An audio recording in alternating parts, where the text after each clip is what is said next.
Time. How's everybody? Hi. Good. Hello, Sam. Hello. Hi guys. Hi, Peter. I think you are all organizer. Mm-hmm. Yeah. Okay. Perfect. Okay. Have you given me organizer permission? Looks like you have. Yes. Okay. Perfect. Sam, we don't have any sound clips in the presentation. No.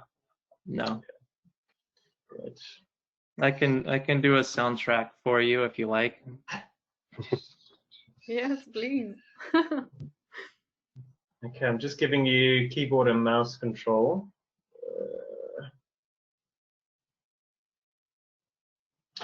Okay. Go ahead and see if you can hit the next slide. And I can hear it's fighting you. Yeah. Let's just see quickly. Try now. There we go. Perfect. Oop. Okay. Yeah. I did. Yeah. You will receive. I don't know where, but on your computer. I think in your file or document. Maybe. Yeah, so I'm not sure if it's the same for GoToMeeting, but for GoToWebinar, when you record it, what happens is you log on through your profile online, and then it saves one of the videos there. So it doesn't save a copy for us on the computer, but if you log in with your GoToMeeting details, you should be able, and then you can download it. Okay. Yeah. Okay. It can be at least two to record if you want to make it two, just to make sure. Yeah. Okay, I'll hit record as well. Whatever could have happened. Okay. All right, we've got 1 minute to go. Yep. I see Jeff on here. Hey, Jeff. Good morning, everyone. Morning, Jeff.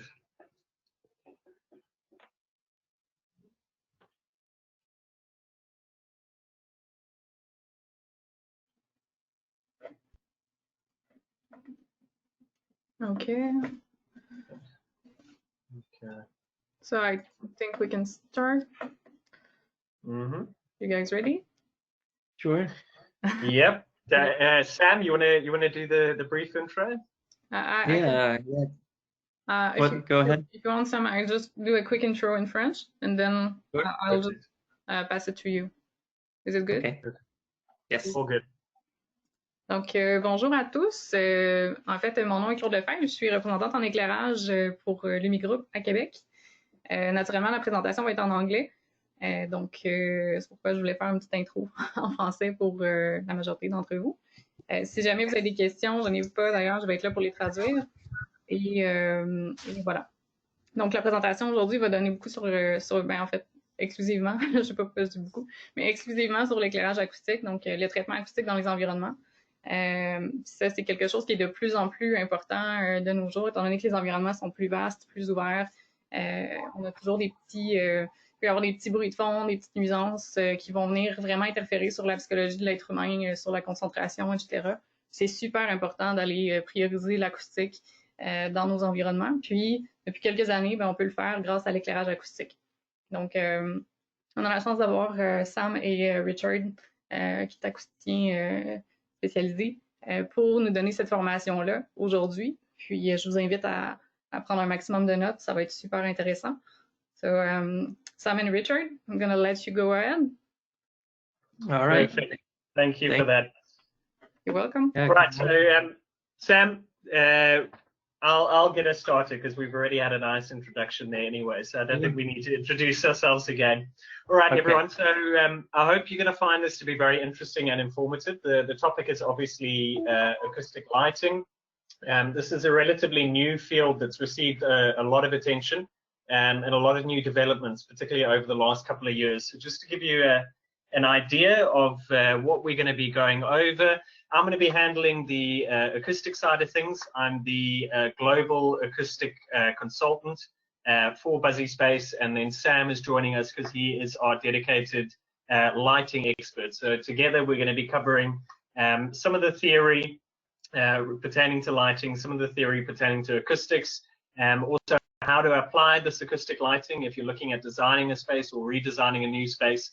And in the last section, we're going to look at support and tools. That's very, very useful in terms of understanding how to quantify and measure the performance of acoustic lighting, and what are the types of support and tools that you can look out for that's going to make it a little bit easier when deciding which particular products you may or might not want to specify. Okay, so I think as a starting point, it is always good to look at what the definition of acoustics is. So we define acoustics as being the properties or the qualities of a room or building that determine how sound is transmitted in it. So when you listen to that, you realize it's not so much about sound, it's also very much about architecture. It's about the types of materials that we introduce into a space. What is the floor made out of, the ceiling and the wall, and how are those materials and all the objects that we put into a space, how is that having an impact on sound? People use the term acoustic very loosely when they say, is this acoustic, is that acoustic? Technically, every single physical object is acoustic. It has acoustic properties. Everything will interact with sound waves in one way or another. If it's a very hard and dense material, it's much more likely to reflect sound waves. And if it is a very soft and porous material, then it's much more likely to absorb sound waves. But I think it's also important to understand, before you get into the technical detail, before you start looking at different products, you really need to understand what is the underlying value proposition behind acoustics and acoustic lighting. What are you really trying to achieve? And the aim is simply to improve people's well-being and to improve their productivity. When we think about light, people can understand the importance of light, of having adequate lux levels on your tabletop. It's very important in terms of keeping you awake, keeping you alert. That's going to have an effect on your productivity, and it's going to have an effect on your well-being. Now, things like air quality and lighting, that's received a lot of attention over the past couple of decades. People understand the importance of good lighting.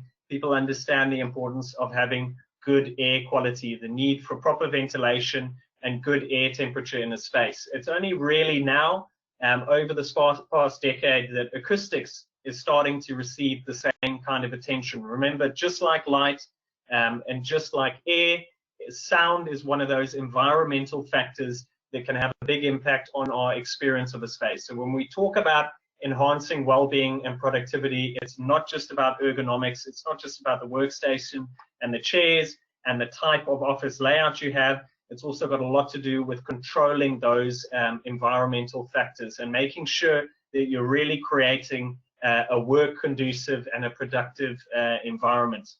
So we'll share a couple of facts and figures with you, but not too many. So 80% of office workers have said that having good lighting in their workspace is important to them.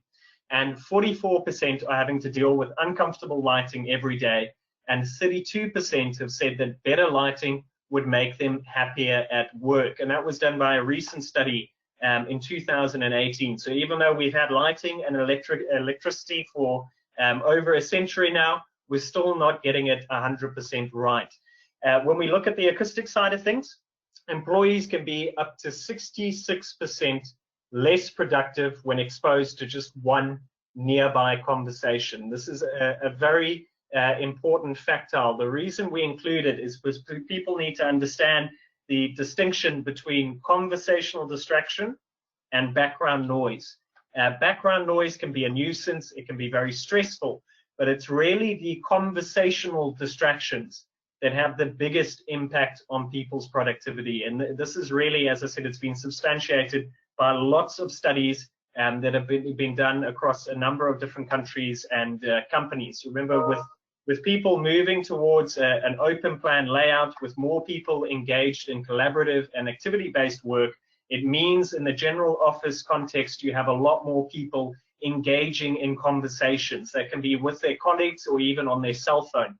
Now, the reason it has such a negative impact on people's productivity is because your brain is hardwired from an evolutionary and from a linguistic perspective.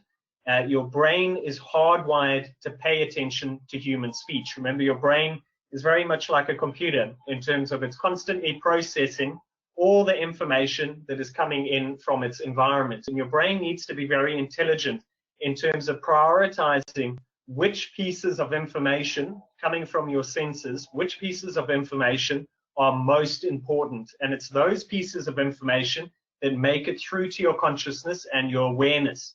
Now, language has been pivotal to our development as a species.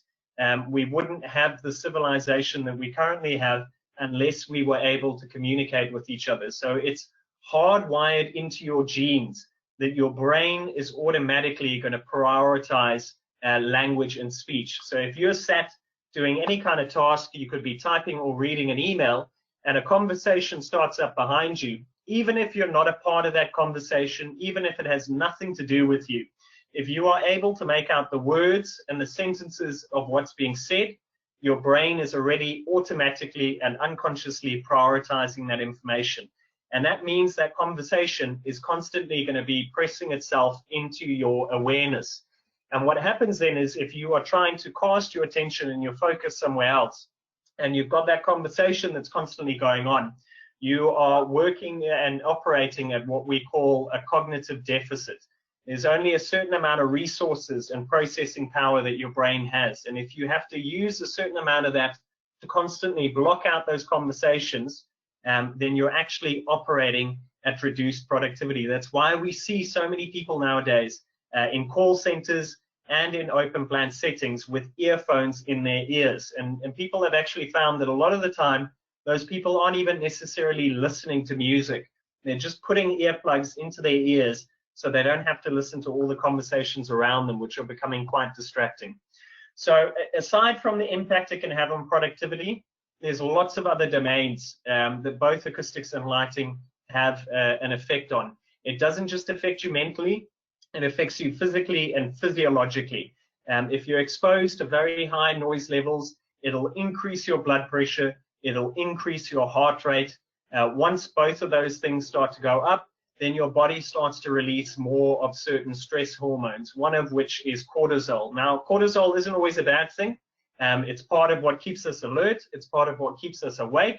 But if you are exposed to too much cortisol, your body produces too much cortisol because you're in a very busy and a very stressful and a noisy environment. That's going to have a very negative effect on your health. In the short term, you'll start to feel more fatigued. You'll start to feel more tired. But even more importantly, on the long term, and we're talking about years and decades now, it starts to have a very definite effect on your cardiovascular health, on your heart health, if you're constantly exposed to those very high noise levels. So it really does have more than just an impact on your productivity. That's why we say it's got a lot to do with people's well-being. We need to be mindful of these things and ensure that we are able to give people better health outcomes by providing an office space that's got good acoustic treatment in it. All right, so we'd really like the takeaway for all of you to be that acoustics and lighting do contribute to productivity and well-being. A lot of specifiers in the past, architects and designers have perhaps sometimes felt that acoustics can be a bit of a luxury.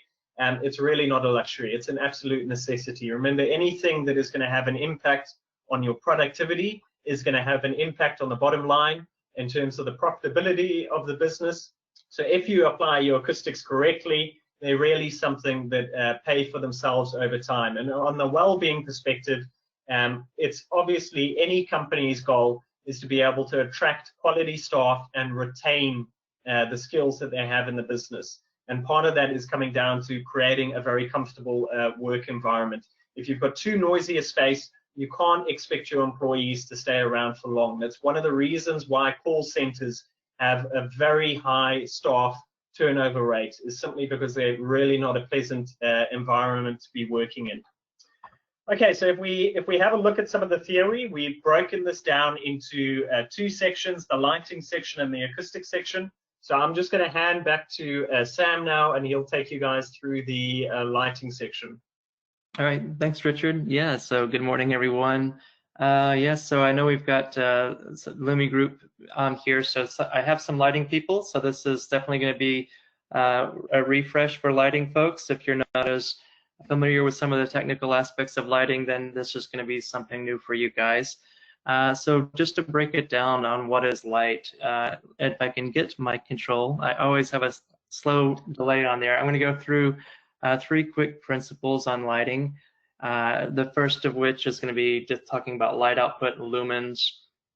I'm going to go over color temperature with you, and that's defined with Kelvin.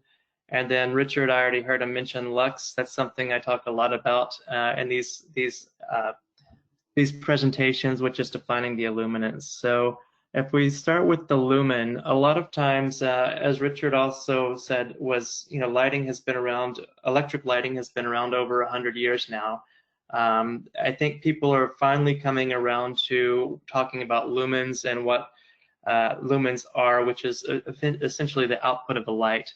Historically, people would talk about wattage often and think wattage is defining how much output they're getting from a fixture. And, it made sense. We started with incandescent bulbs and moved to fluorescence and halogen and other things, but really wattage is referring to how much energy is consumed. So it's not really dictating how much output you're getting from it. I don't want to take away from wattage being important, because obviously we have projects that have environmental needs and different LEED certifications that you're trying to get. So definitely you want to know what type of power is being consumed. But to understand how much output you're getting from the light, you definitely need to look at the luminaire from the lumens perspective. So I've got the drawing here of this particular fixture, and you can see it's got 2,545 lumens. So it could have a relatively low wattage. So again, just really important to understand the difference there and look for lumens when you're talking about the output. And then related to that is the lux level, or the illuminance. So we know how much lumens is coming out of this particular fixture, but what does that mean for what you're trying to illuminate? So you need to think about different scenarios. So there's guidelines. In this case, we're putting it over a work surface. So you're going to want to have a higher lux level, 500 lux. So when you're selecting your luminaires for your fixtures or for your projects, and think about what kind of source and what kind of space you're trying to light. So you'll want to know, if you're working with the lighting designer, they'll of course be able to plug in these calculations, but if not, just look on the spec sheets and look for what they recommend for various lux levels. So in this case, to have this table illuminated properly at the right angle and the right illuminance, we have a recommendation of 51 inches. So just a simple example here, and again, I'll show some more examples of that as we go through later. The third principle here, color temperature. This is how we measure how a light is perceived, the color of it. So you can think the lower the number, the warmer it is. So we've got here a chart, 2500, it's going to be a warmer light. So at sunrise or sunset, middle of the day, it's going to be a higher value. If it's a sunny day, 5500 Kelvin, 6000 Kelvin, it's going to be a much cooler, crisp light. So the higher it goes, the cooler it is, the lower it is, the warmer that light's going to be. And you can think about that also with the circadian rhythm. So if I show on this chart here, on a clear day, the sun going up, and then at this part here at the highest point is when it's at that 5500, 6000, lowers back down, and you've got that warmer 2500. And you can think about this in different types of your design. So maybe you're working in hospitality and you want it to have a warmer, cozier feel, or maybe you're working in healthcare or urgent care and you need to have more alertness and have this a cooler color temperature. Oftentimes too, we're working on projects that have different cycles and you want to even control the circadian rhythm or the color temperature with the fixture. So that does come up as well. Pretty interesting information, and I know everybody's heard this before too. You want to get off of your cell phone and your computers at night because it's giving that higher color temperature, giving you that alertness, kind of tricking your brain into wanting to be more awake at that moment. And then two other principles that deal with the quality of the light that you're going to be working with. One is UGR, the Unified Glare Rating, and Color Rendering Index. I will start with that one first. We refer to Color Rendering Index most often as CRI. There are some geographic areas that have mandates on minimums. I'm not familiar with if that is the case with the audience today. But I know, for example, in the US on the West Coast, they have a mandate you have to have 90 or higher. I would always recommend that as a general rule of thumb. And what that means is how natural or realistic that light is going to illuminate the object that is under it. So you can see clearly here this comparison, the CRI 70, and it's a little bit more difficult to read the differences between the colors here. It's not quite as crisp. So definitely you want to look for a luminaire that's got a higher CRI level. So you're getting that realistic, natural feel. It's also going to make people more comfortable when they're working. They're not having to strain their eyes. They're not getting stressed from looking at their computer or whatever they're looking at throughout the work day. And then the last one here is the unified glare rating. Every fixture is going to have glare to some degree. And this is a chart that you can find from any supplier, but in this image you can see both the glare from the fixtures in the ceiling here, and you can also see reflected glare. So there's two types of glare that you can get.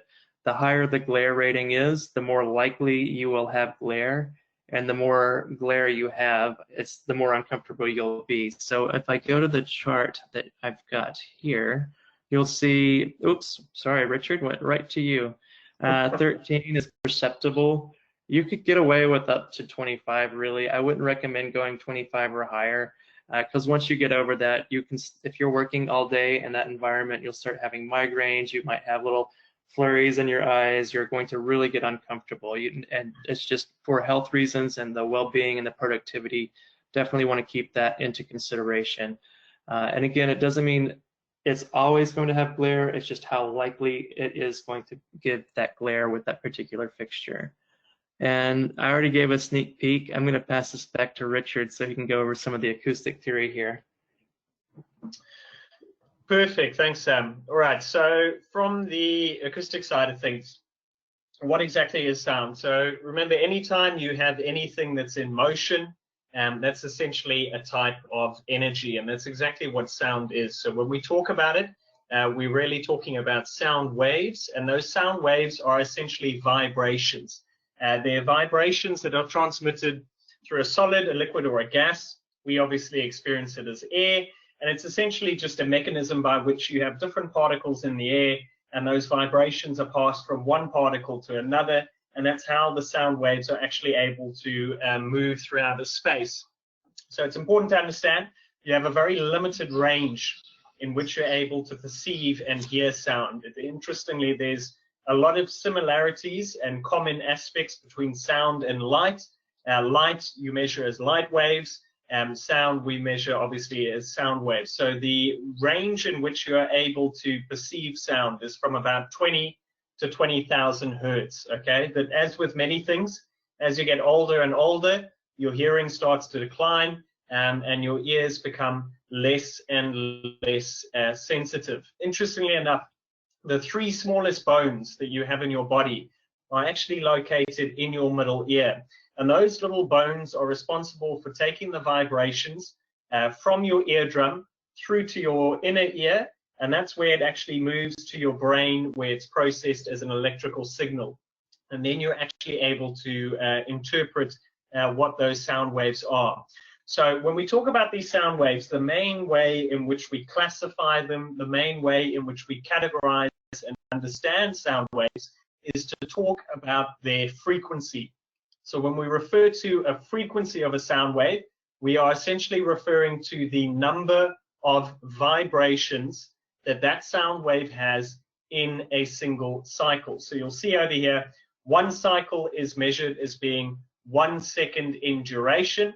And in this 1 second, we have a sound wave that has 1, 2, 3, 4, 5 vibrations. So 5 vibrations in a 1 second cycle. That's what gives us a frequency of 5 hertz. Now, when we talk about acoustic treatment, it's very important for people to take into consideration frequencies. Right at the beginning of the presentation, I said if you've got a material that's very hard, it's much more likely to reflect sound. If you have a material that's very soft, it's much more likely to absorb sound. But it's actually much more complicated than that. Different materials absorb better or worse depending on how dense they are and depending on how thick they are. So it's very important for people to understand that acoustic materials do not perform the same way. Certain materials work better than others, and a lot of that is going to depend on the thickness of your material, and also it's going to depend on how you install that material in a space. If you're going to mount it flush against the wall or you're going to suspend it from the ceiling, it'll have two very different performance ratings depending on how that material is actually being introduced into a space. So when we're categorizing frequencies, it's very easy to put them into three broad groupings. On the top, you've got your short wave. Those are your high frequency sounds.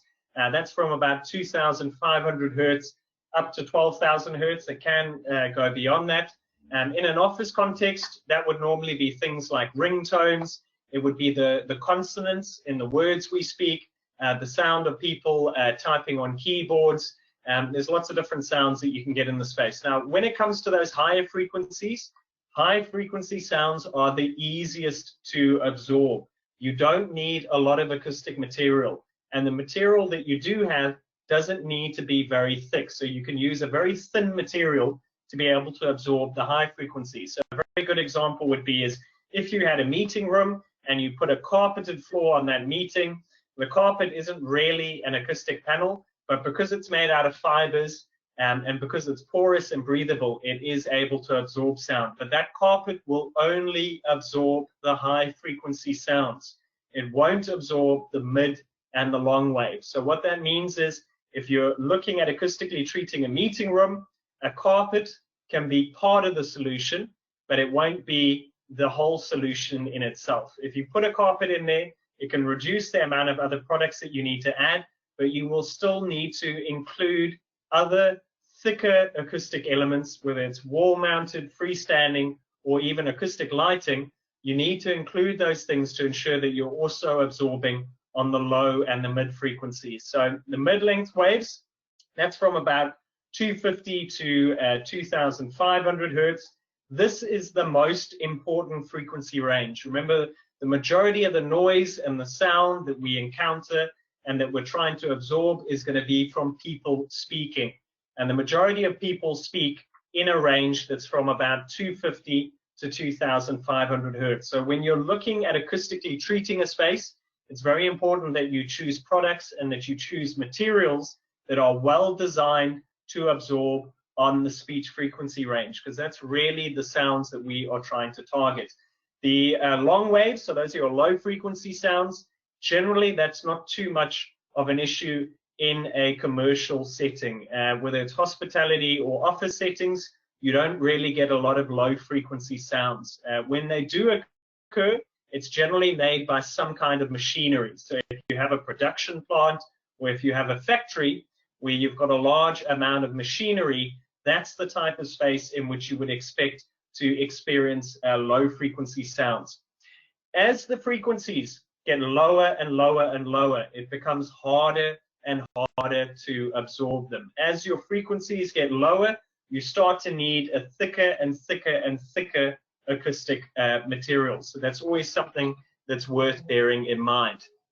Now, when we talk about acoustic treatment, what really are we trying to achieve? Now, the main thing we're trying to achieve is a reduction in reverberation. Remember, as I said, all the items and all the materials in a space are going to interact with that sound wave. So if you've got a meeting room that's got a lot of hard and reflective surfaces, those sound waves are going to continue to bounce around in that space. Now, this can be bad for two main reasons. One is it can lead to an increase in noise levels because a lot of that sound is continuing to bounce around the space, and that's increasing the overall noise level in the space. When you're dealing with a meeting room and a conference room, there the problem can be much more critical. If you have too much reverberation in your meeting room or conference room, you will have very bad speech intelligibility. So speech intelligibility is just how clearly people are able to hear you when you're speaking on a phone call. So you'll probably notice at the moment, we're working from home. The space I'm in right now has not been acoustically treated. So because of that, it might be slightly difficult for certain people to hear me. If you're able to acoustically treat a space, if you're able to reduce the reverberation, it means that you are going to be much more clear and easy to understand on calls, which is very, very important if you're dealing with a meeting room and a conference room that you're going to use for teleconferencing. It's very important that that space is being acoustically treated. Otherwise, other people on the other end of the phone will not be able to hear you clearly. So how exactly do we tackle the issue of reverberation? There's 3 acoustic principles we can use: absorption, attenuation, and diffusion. Absorption is the most important one. That's where we are essentially soaking up those sound waves by using acoustic material. So essentially what's happening is the sound waves will reach the acoustic panel, they'll go into the material, and the material inside your acoustic panel has got a whole load of very small interconnecting fibers. And those fibers are able to vibrate. And the vibration of those fibers is how we get the conversion from acoustic energy to kinetic heat energy. Attenuation, that's simply referring to how well a material or a product is able to block sound. So a lot of the time in building and construction, you will refer to the STC rating of a wall or the STC rating of a door, the sound transmission class. That's a figure of how well that material is actually able to block sound. So remember, some of the time, especially if you're dealing with an open plan setting, it's not just about putting absorption on the walls and the ceiling. You also want to attenuate the sound, as in you want to prevent the sound from moving throughout the space. The best example of that would be a desk-based screen. If you put a desk-based acoustic screen between 2 people, you are attenuating and blocking some of the sound, and that's going to give you improved speech privacy. The last one, diffusion, that's really of secondary benefit.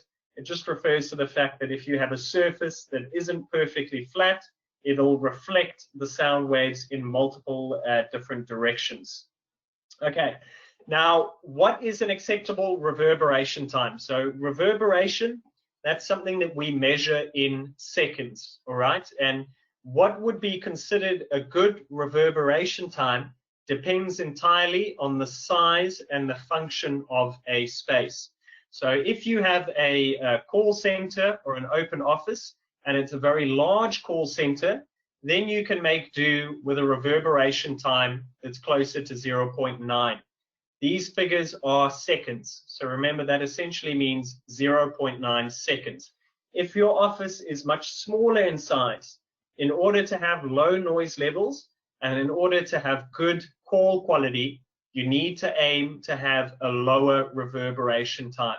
But it'll never be one set figure. It'll always be in a range. And that's purely because it depends on the size of the room.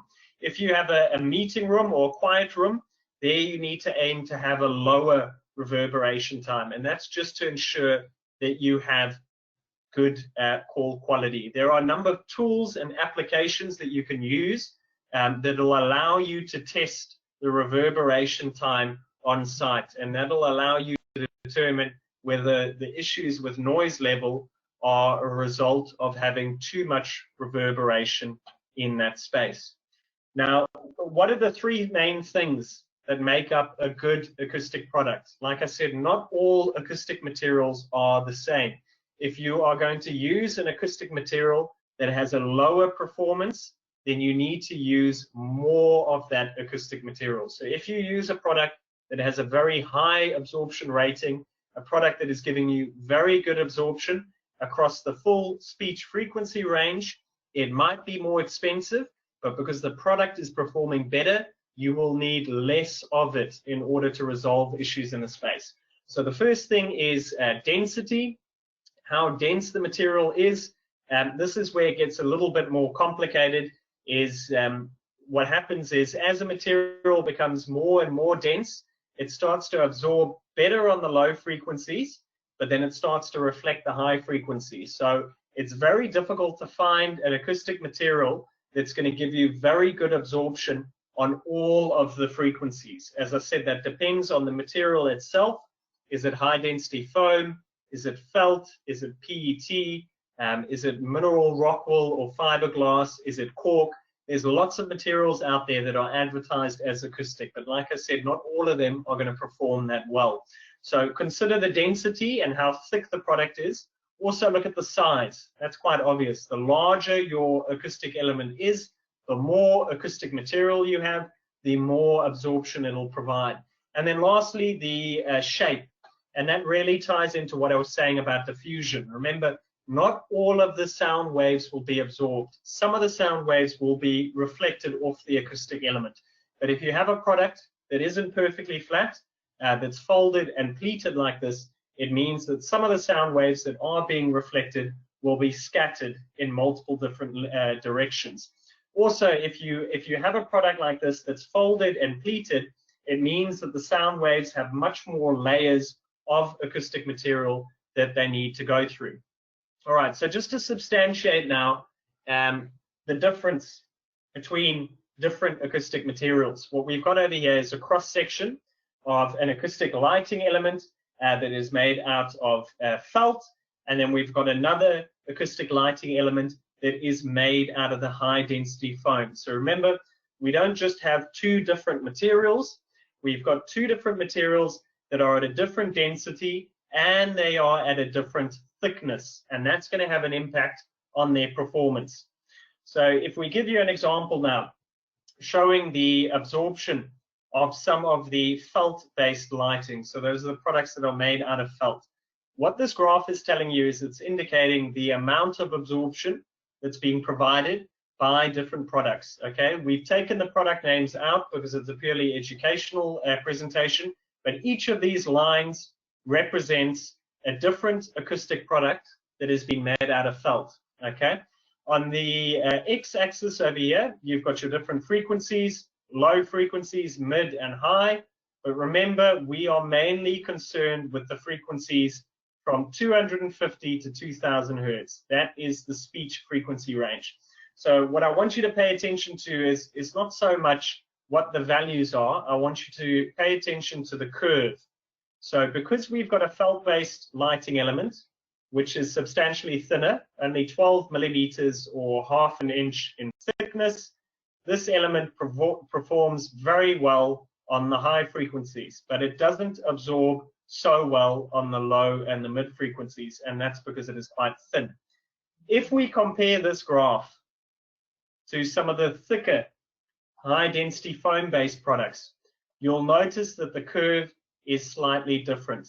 These products provide slightly better absorption on the low to the mid frequencies, and that's because of the thickness and the density of the material used. So you'll notice this curve is slightly more flat than what you would see out of the felt-based products, where it curves very sharply down, whereas a high-density foam, a thicker acoustic element, is going to give you better absorption across the full speech frequency range. So when you can, always try and opt for a thicker acoustic material. It is just going to work much better.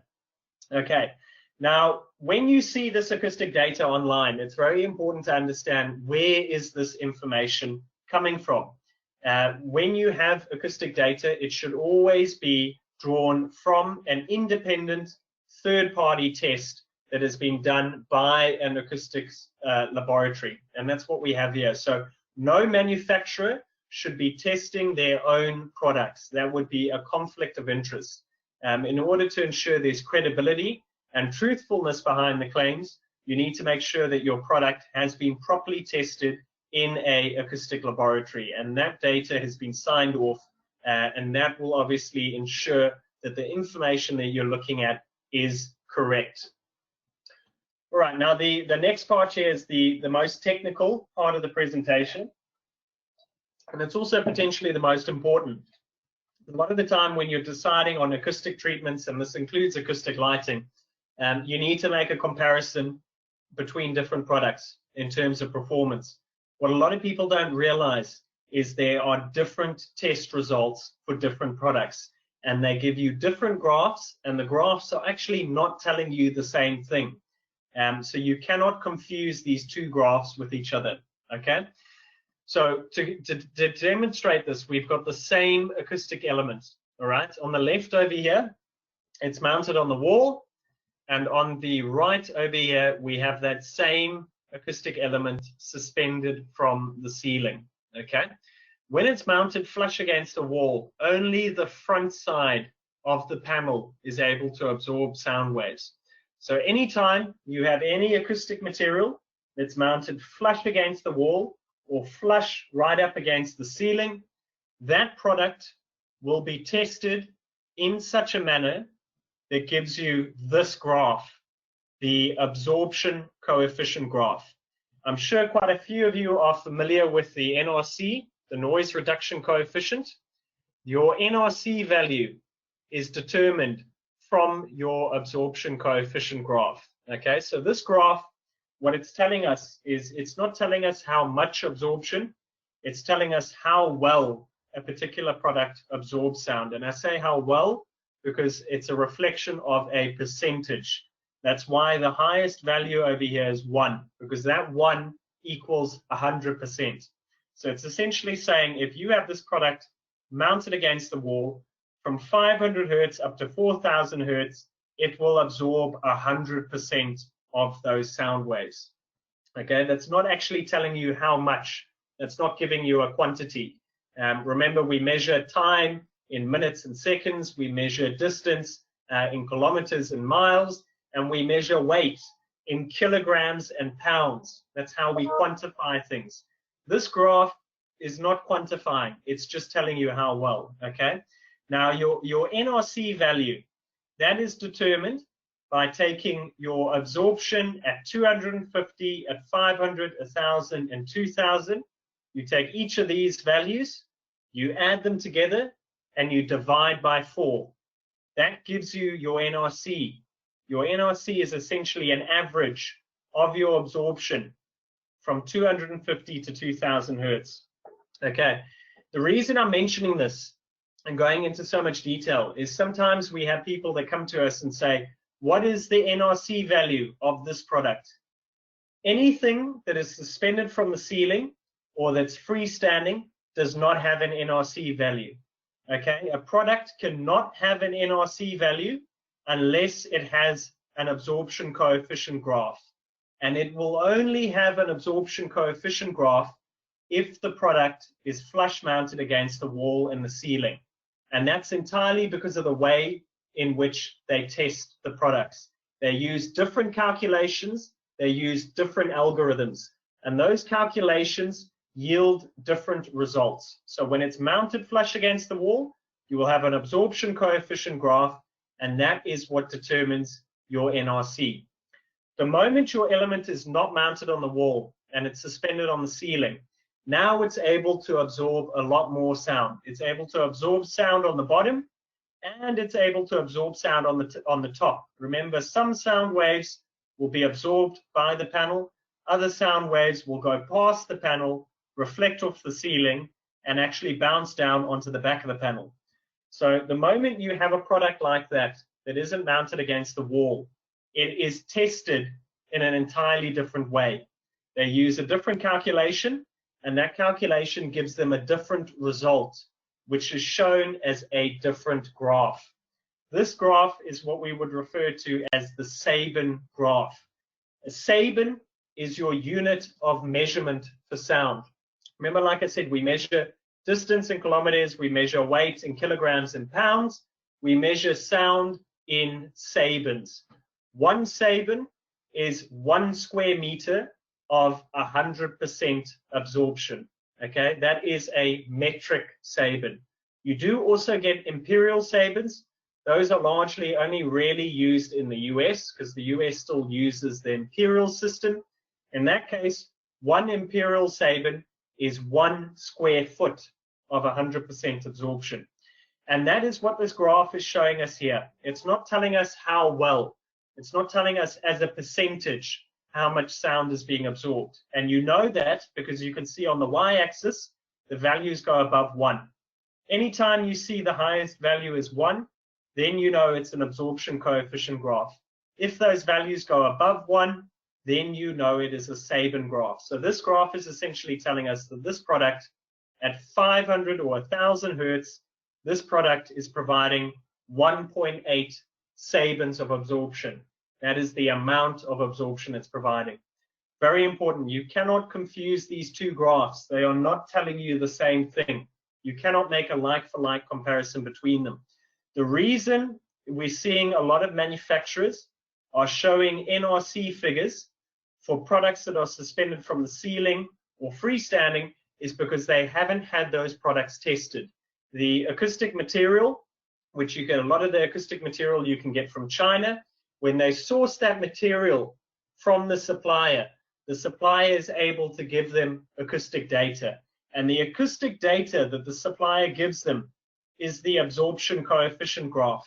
And that is the performance of that material when it's mounted flush against the wall. But if you take that acoustic material, and it can be PET or whatever, if you take that acoustic material and you make a product out of it that's suspended from the ceiling or that's freestanding, you need to have it tested again in order for it to have its Sabin value. Okay, all right, that's all of the technical parts done. Other considerations, aside from the acoustic performance and the lighting, is also aesthetic considerations. So remember, these items can serve a lot of other functions. You can use them to define the vibe or the different zones. You can use them to match with existing furniture or interior elements. Remember, a lot of acoustic products are fabric upholstered. That gives you a lot of opportunity to color code with items in the space and really to pick up on whatever existing decorative appeal that you have. So lots of different acoustic lighting elements. They can come in a lot of different shapes, sizes, and designs. It's really allow you to pick the best one to match with any space that you have. Okay, so now we're going to take a little bit more of a practical term. We've spoken about all of the theory and the conceptual stuff. Now we're going to look at how should you actually consider applying acoustic lighting in the design of a space. So I'm going to hand back to Sam, and he's going to take you through the first two case studies. Okay, thank you, Richard. That's always so interesting. So I'll let you take a break and grab a sip of water while I go through these examples here. So let's see. Now, if there we go. So, I always do this when I get the control. So yeah, obviously, I always have to start out with every kind of space. You need to consider, of course, what kind of space you are working with so that you choose the right acoustic lighting or the right elements for that setting and that task. So we did put in here this chart that Richard showed earlier with the recommended reverberation time. And just to highlight this again, but on the other side is what the recommended lux levels. So I showed at the beginning that one example with the recommendation for work surfaces at 500 lux. So just like you have the recommendation for what kind of sound is appropriate or reverberation is appropriate, you have to have the right illumination and the right lux levels on different surfaces. So I like to think of it, as a general rule of thumb. If the more focused you are, the higher the lux level needs to be. But of course, that's just a very catch-all type of answer. So we could go through this. If you have a general office or open spaces where you have more focused work, you want the higher lux levels. At the lower end of the spectrum, a cafeteria or public spaces, you're not going to be there all day working. Well, hopefully not. Of course, these days we work from anywhere, but that's not going to be giving you the proper lux levels because you really, those are spaces meant for just a short period of time or passing through, so you don't have to do that quite high detailed level. So just keeping in mind the different light levels that you need that are appropriate for that space are always very important. So I have a couple different examples up, but I forgot I have some variables to mention. Presence of windows. This is always a very interesting one because everybody loves to have natural light. I always recommend the more you have, the better, of course, for well-being. But some spaces you just can't have it, or maybe some spaces it's going to be a 24-hour cycle. So you have to have different lighting plans that can allow for a 24-hour cycle or can allow for windows or lack of windows. Color and type of walls and furniture. You might think back at that picture where I showed the glare and you had that reflective surface.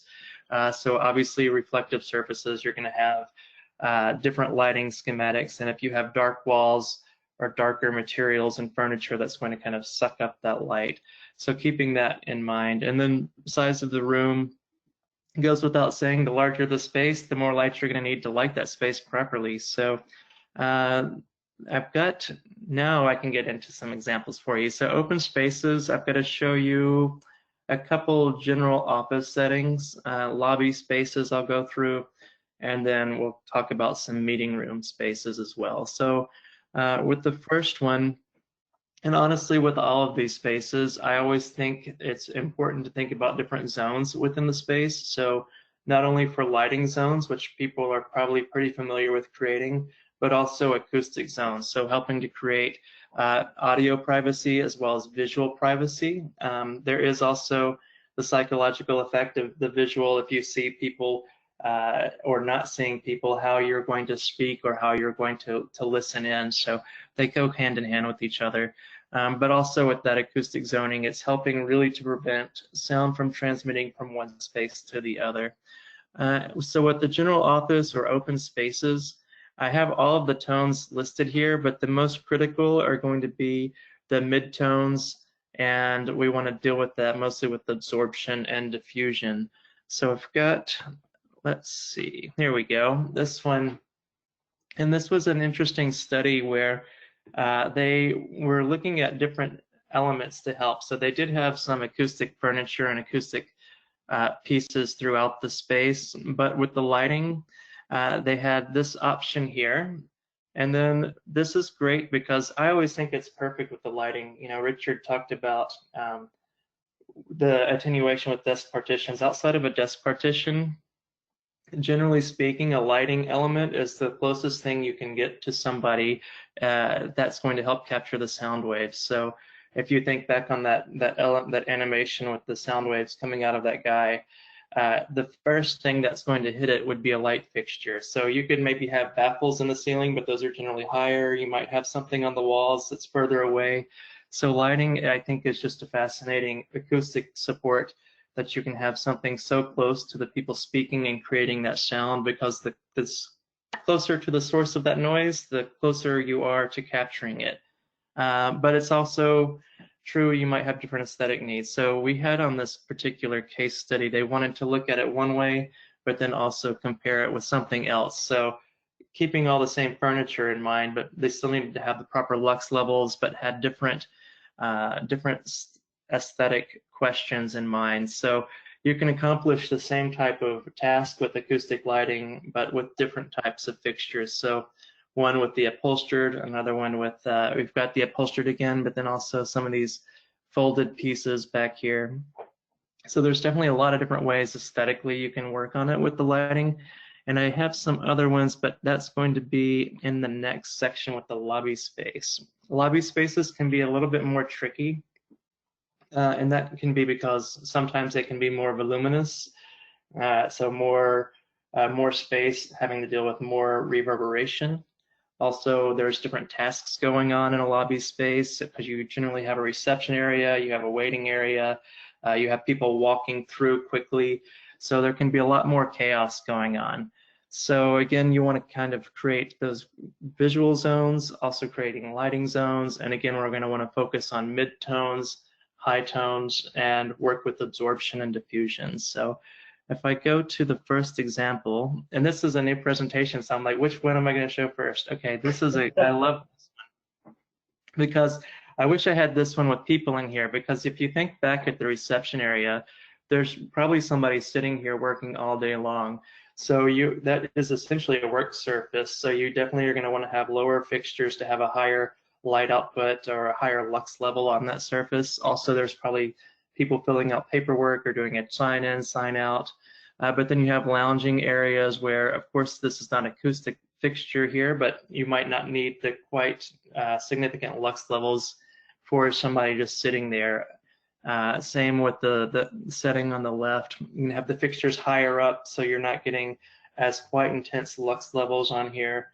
Also, obviously wanting to keep that higher up, since people can walk through and pass without bumping heads. So all good things to keep in mind. But you can see there's a lot of open space here, reflective walls with the glass windows. So having some element in there to help capture from different angles. And so back to Richard's comment about the NRC and the Sabin. You know, if it's the NRC, it's just at the ceiling or the wall, you're only capturing it from one angle. But this being exposed to all the sides up and down with the lighting fixture, it's something that can really be more effective than a lot of other acoustic treatments in a space. So there's always being the lighting nerd, I'm always fascinated with that. And I like this example too. As I mentioned, sometimes lobbies can have more volume to it. Definitely, I like also this image because you're seeing the windows, but in a nighttime setting. So they definitely needed to have some architectural lighting, some more high output lighting just for general illumination. But that didn't help with the acoustics, of course. So having these fixtures about midway through that two-story space, even though it still has an openness to it, you're essentially creating a cloud or a floating ceiling here to help capture sound energy from both below and also from above with the reverberation on here. And I like also how they have different elements for different tasks. So they've got this fixture over the reception area, getting a higher lux level, and then in the waiting or the loungy area, it's a lower lux level. So you're, again, a little bit more relaxed and you don't have to have that quite intense lux output on there. And I think that is back to you, Richard. I always pass this to Richard. I certainly wouldn't mind talking about meeting rooms, but meeting rooms are one of the biggest challenges for acoustics. So I'll let the acoustician take back over. Yeah, it's over the years, it's become an area of expertise for me. Okay, so as we said, the reason we put meeting rooms into a slightly different category is really there we're trying to ensure that you have very good call quality and speech intelligibility when you're using the teleconferencing equipment. Just before I get going, I'll just let you know we are conscious of the time. We are almost at the end of the presentation, so I'd really just encourage you guys, if you can, just stay on board for the next 10 minutes. We'll be wrapping up very soon.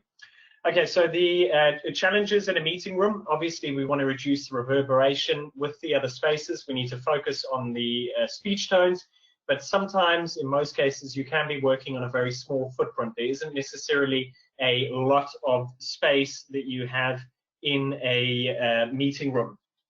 So part of the considerations you want to make when you're looking at the acoustic lighting or any kind of acoustic treatment that you're going to introduce into the space is you might want to consider how many elements you need to include, and that's largely going to depend on the material finishes of the space. So this particular meeting room, we didn't need to put a lot of acoustic elements in, and that's because there was already a fair amount of absorption in the space. You can see the seating is very plush. That's obviously foam that's in the seats as well. That was able to absorb a certain amount of sound. You can see they've got fabric upholstered ottomans on the side. Once again, that's also absorbing some sound. They also had quite a thick carpeted floor, once again, which is absorbing sound, and the same with the drapery. So you need to think about it architecturally. The more hard and reflective materials you have, the more absorption you're going to need to put into that space. So if you can include drapery, if you can include a very thick carpeted floor, that's really going to reduce the amount of ceiling suspended items that you need to put in there. The other thing you want to consider, and Sam really touched upon it earlier, is you want to place your absorption as close as possible to the source of the sound. And like he said, acoustic lighting is a great opportunity for that because your lighting generally needs to be overhead. So it makes a lot of sense that we turn those lighting elements into dual functional items. We give them added acoustic properties so that you're not just getting the illumination, you're getting the absorption, and you're getting it very close to where the people are. So we've actually got an animation here. This is the first time we would have played the animation in the presentation, so I'm hoping it's going to go well. This is just to give you a couple of different ideas in terms of the acoustic treatment. Obviously, the focus of this presentation has been acoustic lighting, but 9 times out of 10, you're going to need to use the acoustic lighting in combination with a couple of other elements. So it's really about the space. There's lots of different products, lots of different elements you can use, but it's all about ensuring we have things in the space. So a lot of what we're able to determine how savings are we going to use some lighting elements, some wall panel, acrylic, acoustic absorbers as well. All right, so that brings us to almost perfectly on time. For North America, that's the NC-ETL. Those are the most common. At a bare minimum, make sure your fixtures you're looking at have that. I say bare minimum because oftentimes, more often, you need other certifications as well for not only lighting, but all the products. Maybe it's environmental or LEED or UL Gold or UL Green Guard. So there's different certifications, but when lighting, always don't start going down the rabbit hole. You see a fixture you love, make sure you have that certification before you spend a lot of time and hours working with that. Same is true with the acoustics, and I won't repeat as much too much on this, but I will say one thing with the acoustic side of lighting elements. I have seen, as Richard did refer to, a lot of companies that are not reporting correctly their acoustic certification. They might have the NRC rating, so again, that's only referring to the material or something on the wall or ceiling. But since the lighting element is free hanging, you definitely have to have that Sabin chart to make sure that they're testing it the right way. Otherwise, they have a result that they're showing that you're not really getting the accurate effectiveness from that particular fixture. So definitely look out for the acoustic reporting and who's providing that acoustic report.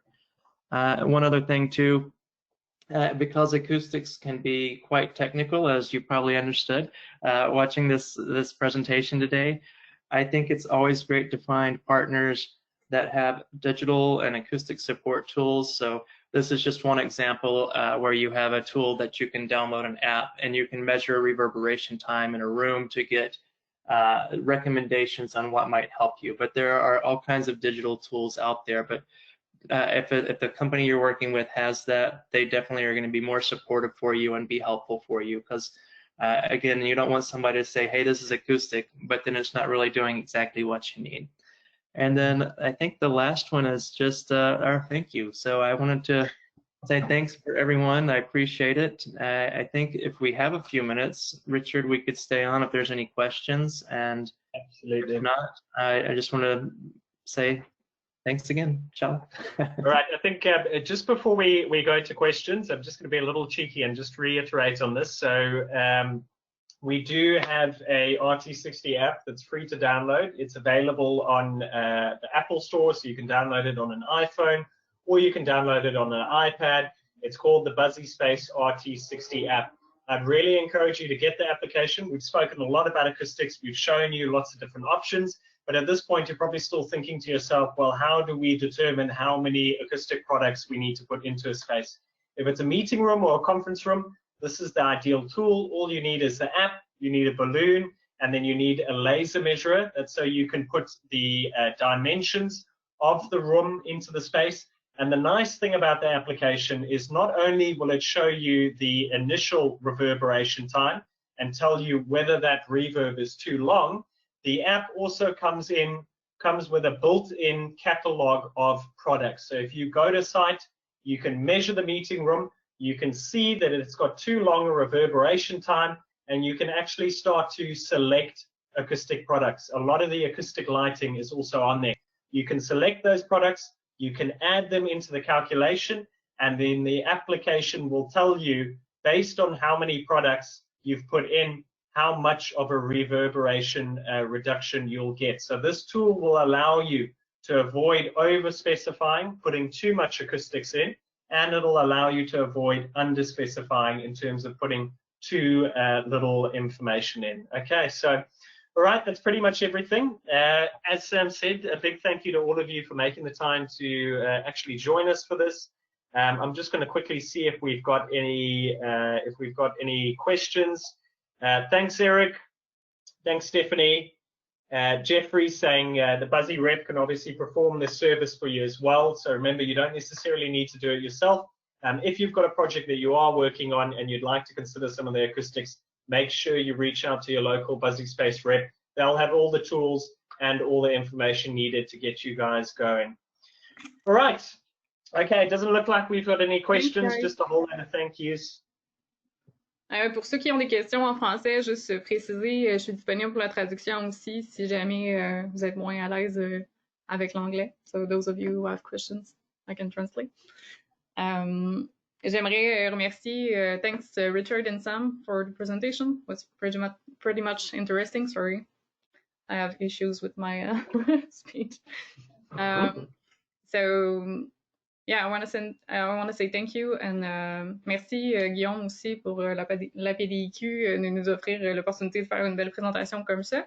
Puis pour ceux qui veulent approfondir encore le sujet, tout ça, on a des présentations qu'on peut faire nous à l'interne chez l'Unigroupe aussi. Donc si vous voulez discuter de certains éléments qui sont encore un peu flous ou qui vous intéresseraient, ben, gênez-vous pas, on est là pour ça. Puis vous pouvez nous contacter là, info@lumigroupe.com ou par téléphone sans problème. On est là pour vous aider. Merci beaucoup, Claude. Thanks, Richard and Sam, for the presentation. Can you share the presentation or with the participants? Yes, we'd have to check with marketing. We might be able to provide a PDF, but what I suggest is perhaps anyone who's interested in having a copy of the presentation, if they could just drop you an email, and then if you could just send us an email, we would just need to get authorization from the marketing department. All right. Okay, perfect. So thank you so much, everyone. If you have any question, please ask, but if there are no questions, we can close the presentation. I might have a question. I don't know if you can hear me. Yeah. Yeah. I'm sorry for my very not fluent English, but I might try. The application RT60 app, is it available on Google Store too?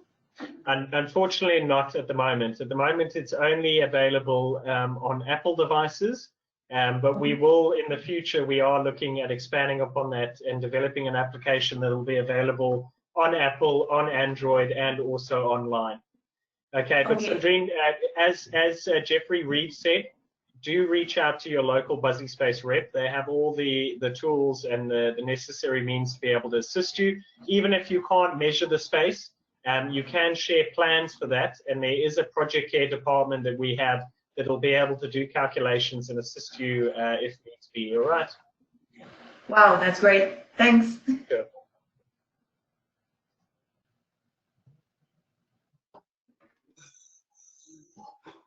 Okay, and everyone, I see Jeff has posted his address in the chat. So if you were looking for your local BuzziSpace rep, you can find his details in there. All right. Perfect. Thank you so much. Thank you. Have a good day, everyone. Thank you. Okay. Bye. Bye, everyone. Thank you, Bye-bye.